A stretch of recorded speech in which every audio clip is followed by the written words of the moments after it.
What is going on, guys? Jason Burke here, Styles Clash for Life, coming at you on YouTube, and tonight I've got some football focus. The Pittsburgh Steelers just finished their Week 10 NFL matchup of the 2025 NFL season on the road in prime time against the Los Angeles Chargers, and this ain't going to be a fun one. It's not a fun game to watch. It's not a fun game to talk about. It's not a fun game to review. I'm going to start with a question. I'm going to see if you guys are staying awake now. It's almost midnight here. I'm still feeling a little sick. Thank you guys, first of all, for coming in. I posted my video last week about Wednesday. You guys rallied in about 4 days and got me a lot of views. You came and actually watched the video and made it worth my posting. I appreciate that. Feeling a lot better now than I was then. I'm still sick, though. Still getting over it. That being said, I'm going to start the video with a quiz to keep you guys awake. How much per month do I pay to watch the Steelers on TV now? Yes, you in the back in the Fire Tomlin shirt.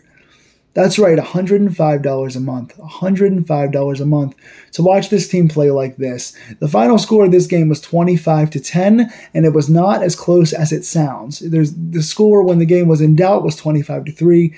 Pittsburgh scores a garbage time touchdown, their only touchdown of the day, in the waning moments of the fourth quarter to get the score up to 25-10. And the Chargers are a good team. The Chargers are a good team. They've always kind of, in the Justin Herbert era, they've always been a fringe playoff team, always been a upper middle kind of echelon team in the AFC. They're looking like they are crossing some thresholds this year. You know, solid defense, good young quarterback, lots of good receivers, most of which we held in check tonight. Their rookie running back was injured. Their big signing free agent running back, Najee Harris, you guys might remember, he's injured for the season. So they came into this game, again, solid team, but definitely malleable. Definitely a team that has holes on their defense, a team that is penetrable, a team you can beat. Again, solid team, but a team that has a lot of things you can pick apart, and came in not only with their top two running backs, Najee Harris and Amarion Hampton, both out in this game, so they're on their third running back, Kamani Vidal, but also two of their offensive tackles, their two starting tackles, including one of the top 5 tackles in the NFL, Joe Alt, was not playing in this game, so they had an offensive line that was in a mishmash. One of the weaker offensive lines in the NFL came in with 2 starting injuries with 2 of their best players, and we could not get enough pressure to make a gigantic difference in this game. Pittsburgh week to week, I mean, will the real Slim Shady please stand up? We don't have an identity on this team. Sometimes Rodgers looks great. Most of the time he's got a super strong arm considering his age. Other times, like tonight, he's off and he looks jittery and he looks terrible. Sometimes we have a really strong running game that runs behind this new front of big linemen and extra linemen and big tight ends, and we use the tight ends in the wide receiving game. Other times we kind of try to chuck it deep and use our young receivers. Sometimes the defense can make turnovers and splash plays, other times they can't. Sometimes they can stop the run, other times they can't. Sometimes they play stupid soft zone and get beat, other times they play man. You don't know what you're going to get with this team, and week to week, I mean, 4 weeks ago, Pittsburgh plays the Bengals, who are a terrible defense, and it's a big shootout and Pittsburgh loses because our defense can't stop anybody. Then the week after that, Pittsburgh plays really well on offense, but once again gets killed on defense and the Packers beat us. Okay, they're a pretty good team most weeks. Then we come in last week expecting to get blown out and the whole world's rooting against us, and we come out and beat the hottest team in the NFL with the best offense in the league, and our defense looks like it's gangbusters with 6 sacks and 6 turnovers, and we look like we found something and we're back to hitting our stride again after all those weeks. Then we come out in this game against a solid team that's banged up that we should be able matchup-wise to defeat, and we get beat in a game where we couldn't score a touchdown until the late fourth quarter. So that just tells you that week to week we have no identity on this team, and there's a lot of things now being called into question. One of those things, I have to say it's time, Mike Tomlin. You know, I am as big a Tomlin supporter as you're ever going to find. I like Mike T as a person. I've heard firsthand about things that he's done in the community. I've seen firsthand in buildings with him things that he's done for the community and good quotes that he's given to the media and the way he's treated people. I've just been a Mike Tomlin fan as a philosopher, as a coach, as a man for a long time. But this team has too much talent, too much money involved, too many expectations to continually fall back into the same place. And now here we are again with all these trades and all these extensions and all these veterans in the same place We're 5-4. The Ravens are about to catch and surpass us. We're about to be fighting in the last few weeks of the season, hoping to get a division title just to cling to the playoffs. Either we get a division title by beating the Ravens toward the end of the year, or we were trying to fight for that 7 seed once again. Another winning season, right? Winning season, 9-8, fighting for the playoffs to get blown out in the first round by a better team. I don't want that fate for us again. We have too much talent, and there's too many excuses now. Too many times. Mike Tomlin has got to be called to the carpet, and there's got to be sweeping changes. I mean, you got to look at the offensive coordinator situation and see if that's a fit. I don't think it is. You're going to look at quarterback, obviously, at the end of the year. Whether Rodgers is here again or not, you've got to look at the future and see what you're going to do long term. Terrell Austin has to go one way or the other. And then you have to look at the guy that is coaching for Terrell Austin. And the defense didn't play terribly tonight, all in all, But you got to look at Tomlin, too. The whole team needs sweeping changes. Let's look at some of those stats. This will be fast because there's not many stats to speak of. At least not many good ones. Aaron Rodgers tonight, what a bad game. His worst game so far as a Steeler, in my opinion. 16 of 31, almost 50% completion percentage.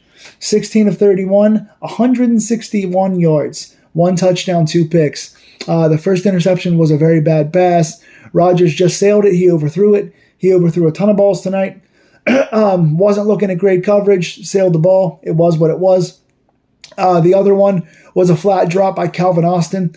Austin got himself open on a slant, just right out of his hands. The ball was right in his hands. Austin just dropped it, tipped it up in the air. The other guy caught it completely on Calvin Austin. So 1 pick is on Rodgers, 1 is not. That being said, it's one of, statistical-wise, QBR and all that, one of Rodgers' worst games of his career. Definitely his worst here in Pittsburgh. Not only was he just terribly inaccurate, but I mean, so many high balls, so many late balls, so many things where he's just kind of tossing it up and hoping for the best to DK Metcalf. There was one that he missed with Roman Wilson that he had space on. He missed Jonnu Smith on one. He missed DK Metcalf when DK was coming across on a high post. DK was open for a touchdown, and Rodgers missed him. Rodgers just not only was he missing, but he also was just looking skittery in the pocket. I talked about Kenny Pickett a lot when Pickett was terrible here in Pittsburgh, how his feet were always bouncy, and he was always looking antsy, and he was trying to move around when he didn't have to. That felt like Rodgers tonight.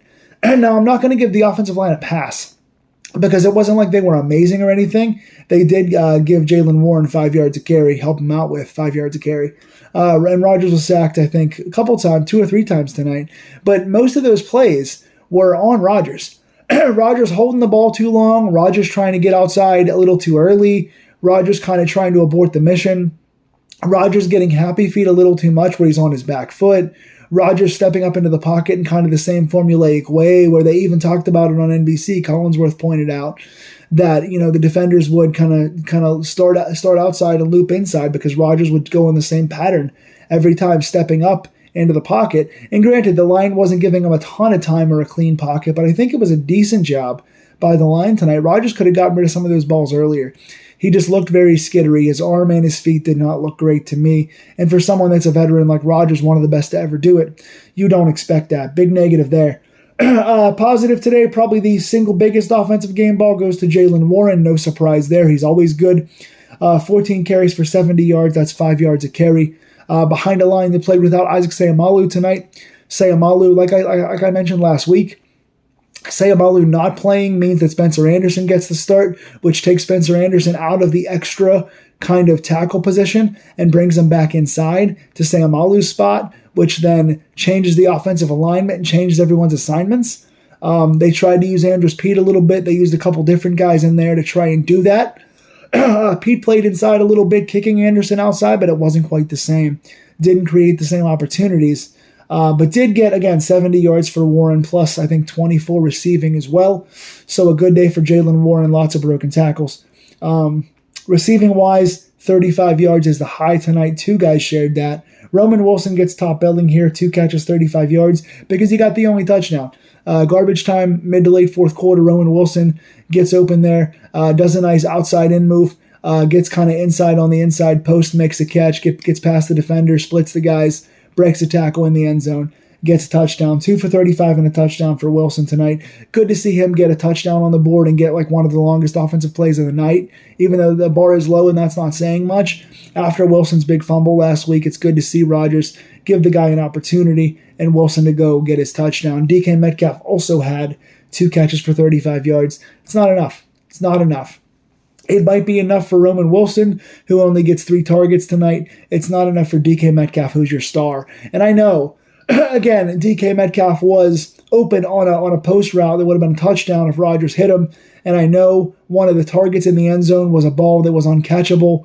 There was safety up over the top. It was not a great throw. I know that he's not getting the best looks, but DK Metcalf is an absolute star. He is a top 10 wide receiver in the NFL. He is one of the strongest and fastest and best combination receivers you're going to find. He's got to do more. And again, a lot of that goes to the game plan. It goes to the calling. It goes to Rodgers. But Metcalf's got to do more for us. The dude is too talented and too unguardable to be this guardable. Calvin Austin gets a minus tonight only because he dropped that wide open ball that caused an interception. Hit right off his hands, ricocheted up in the air, got picked off. He caused a turnover. You got to give a negative for that, even though I think he had the most catches tonight in the game. Just not a good night overall for the offense, and Calvin Austin's turnover didn't help things at all. Like I said, line-wise, I ain't going to be too upset about 3 sacks. Playing without Sayamalu, nothing jumped out as being really bad. There was a safety given up on the, I think, second or third drive. Rodgers got a safety. I put this on Rodgers. It was on Troy Fautanu's man, but Rodgers had the inside track to get rid of the ball, knew that he was in the end zone, chose to hold the ball, chose to go outside into the man that had the safety. So I'm putting that safety on Rodgers. Defensively, again, 25 points. The Chargers did score 2 touchdowns. One was late in the game when the game was already over. They only had 1 touchdown, really, and that was at the end of the first half off of an interception that we had, so they scored off a turnover. That was about it. For the most part, it was field goals. The Chargers missed one and made a few field goals from Dicker the Kicker tonight. So the Steelers, for the most part, played pretty well. I will say the Steelers' run defense kind of got soft. Second quarter on. First quarter, we had stopped Vidal pretty well. We stacked the box, held the Chargers to 1.9 yards per carry in that first quarter. Second through fourth, Vidal winds up getting over 100 total yards out there. Not sure how many were through the air, but he definitely did a lot of damage on the ground. They found a way to find gaps, the A and B gap opening up for them.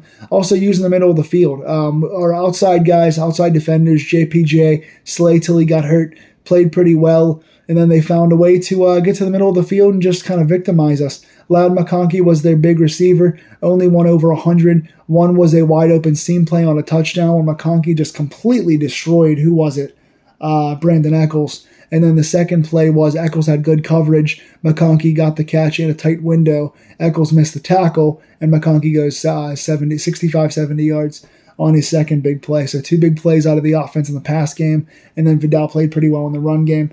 Positive-wise, we did get 5 more sacks tonight. Didn't seem like it because they weren't really splash plays. Couple nice ones to get us off the field early on. Later on, didn't do a whole lot. Highsmith gets 2 more. He had 2 last week, gets 2 more here. Keanu Benton gets another one this week. He's playing good ball. I'm going to give Highsmith for having 4 sacks in 2 weeks. He gets a positive here. Benton for 2 sacks in 2 weeks. Benton these last 2.5 games has played very, very solid. I've been a fan of his work after calling him out for most of the season for not being effective. His last 2.5 to almost 3 games now, I've been a really big fan of him getting involved in the run game. Had 3 solo tackles tonight, 4 assisted, 7 total tackles, 1 sack, second straight game with a sack. Good job for Keanu Benton. Herbig gets a sack, and then TJ Watt gets a sack as well. So we do get 6 of those on the board. Like I said, they just didn't seem all that impactful. They didn't stall out too many things after the first half for this defense. Pass game wise, like I said, JPJ on the outside, pretty clean game. No penalties today for JPJ. That's a rarity. I know he's been getting called for a lot recently. Please excuse me, I am still sick. JPJ, no big holds or pass interferences. Got a couple nice breakups. Really did a nice job on Quentin Johnson on the outside. Keenan Allen and Quentin Johnson, 2 big physical guys on the outside who are good at route running. Keenan Allen kind of ambidextrous on the outside inside. Didn't do a whole lot. It was mostly Loud McConkey in the slot that got us. So JPJ gets a positive here. Darius Slay played his best game in 3 weeks, and then he got hurt. So Slay goes out with a concussion. Should be back next week, hopefully. That did bring in James Pierre to play the rest of the game. Played a pretty good game. I'm not a big Pierre guy. I don't say a lot of good things about him. I give him a positive here. He stepped in, got beat on a few smaller things, but didn't get beat for anything massive. And with all the changes over the last couple of weeks and then injuries involved, Pierre stepped in pretty nicely here with a couple of nice breakups and tackles. So good game for Pierre. Eccles was the worst corner today out of all the corners. He got, like I said, he got beat. He got sloshed on the footwork on the touchdown. He got destroyed. And then the longest play of the day for Ladd McConkey. Decent coverage, but got tripped up, missed the tackle, and allowed a 65-yard play. So Eccles, I like Eccles, and he's been kind of, coming into the tackling game more on his own and allowed Jalen Ramsey to go into safety, which I like, but Eccles did not play well tonight. And if he doesn't play well going forward, especially if there's injuries, I see us moving Jalen Ramsey back into corner. I like Kyle Duggar here so far. Nothing big over the top allowed so far. A few good tackles out of Duggar. I think Duggar and Ramsey are best suited for safety at this point if you don't want to try to switch Ramsey and Slay. But if Slay's hurt or if Eccles keeps getting beat, either re-sign Beanie Bishop and put him in there, give him a shot, or you have to kind of bring Ramsey back down. We'll see what happens. But a negative for Eccles tonight. Keyshawn Williams, he's been pretty ineffectual. Had a good first game as a kick returner. Hasn't done a ton since. Nothing bad, but nothing really stand out either. No big returns. Muffed the ball tonight for another turnover. Again, when your defense is allowing longer drives after they're getting tired, your offense ain't giving you any help. You're getting down by multiple scores. You can't have things like the Calvin Austin drop for an interception and then the Keyshawn Williams muff punt for a fumble. You just can't have it. If you're Keyshawn Williams, you're the last guy on the roster. You're trying to make a few plays on special teams to make the roster and get more chances to play on offense and kind of be effective on this team. Fumbling the ball ain't going to do it. Even Boswell missed one tonight. Chris Boswell, 1 of 2, made a very impressive 59-yarder. Dicker made one as well. 59 yards, man. I know the league is kind of changing. The new record now, is 68? I think Cam Little from the Jaguars made a 68-yarder last week after hitting the 70-yarder against us in preseason. Incredible legs these days, my goodness. But yeah, 59 from Boswell, made it like it was nothing. Missed the easier one. I think he missed like a 45, something like that. So 1 of 2 for Boswell. Wademan comes in, 4 punts for 183 yards, 45.8 yard per punt average, and 2 of those 4 punts inside the 20. So a decent day from Wademan overall. Pittsburgh gets slaughtered overall. The defense bends but doesn't break for a while, then gets too tired. You got to figure out a better plan to stop a third-string running back, stay more involved in your gaps. Got to get more turnovers. Pittsburgh is an entirely different team when they get turnovers and when they don't. I said tonight the key to winning this game was pressuring the Chargers. They got some hits from the third or fourth drive on, but did not get any turnovers. So we get slaughtered 25-10. Pittsburgh falls to 5-4. Baltimore has now won 3 of their last 4. Lamar Jackson is back. They are on all cylinders. They are coming for our crown. They are coming for us, and we are losing. 5-4 doesn't feel good right now. Feels like a bad loss. Tell me in the comments down below who impressed you. That's a short list. And who didn't impress you. That's a longer list. That's a Santa Claus list. Tell me who let you down and why. Let's talk about what the Steelers need to do to get better here coming up next week. And we'll see you guys real soon. Go Steelers. Please like, share, and subscribe to these Pittsburgh Steelers videos if you want more deep dives. I'm going to try and rest my throat, and I will be back, hopefully fully healthy, for next week's game. Take care.